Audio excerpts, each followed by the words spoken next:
Welcome back to Vashishtha channel. Karthika Puranam 14వ అధ్యాయం వృషోత్సర్గం.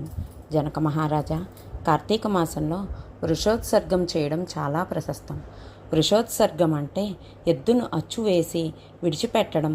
ఇందువల్ల గోవులకు గర్భాధాన సావకాశము కల్పించిన వారమై గోవులు మాతలై గోమాతలుగా సమస్తమైన వారిని బ్రోచుటకు మార్గదర్శక మహోత్సవం ఇది. రాజా, ఇందువల్ల గయవద్ద శ్రాద్ధం పెట్టిన పుణ్యానికి 1000 రెట్లు పుణ్యం కలుగుతుంది. కార్తీక మాసంలో ఎద్దులను అచ్చువేసి విడిచిపెట్టినందువల్ల పుణ్యం పురుషార్థం ఫలించి మనకు ముక్తి మోక్షం సిద్ధిస్తుంది. పితృదేవతలకు సంతృప్తి కలిగి తరిస్తారు. ఉసిరికాయలను కార్తీక పౌర్ణమి నాడు దానం చేస్తే మోక్షం సిద్ధిస్తుంది.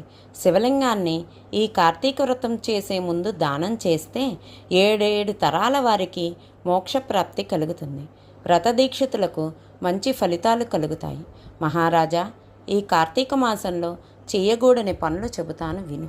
కార్తీకంలో స్నానం చేయడం మానకూడదు. వేడి నీళ్లు స్నానం చేయకూడదు.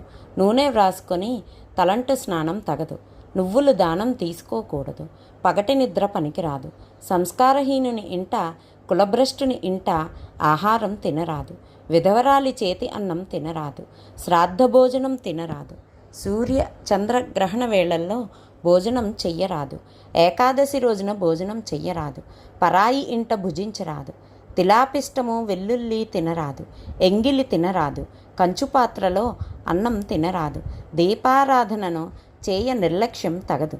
దైవారాధకులను గేలి చెయ్యరాదు. వ్రతాలు ఆరాధనలు చేసే వారిని చూసి వెటకారాలాడరాదు.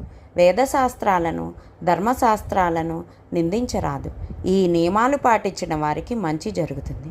వృషోత్సర్గము వర్జించదగు పనులు అధ్యాయము. కార్తీక పురాణం 14వ రోజు పారాయణ విభాగం సమాప్తం. ధన్యవాదములు. Please like, share, subscribe our channel.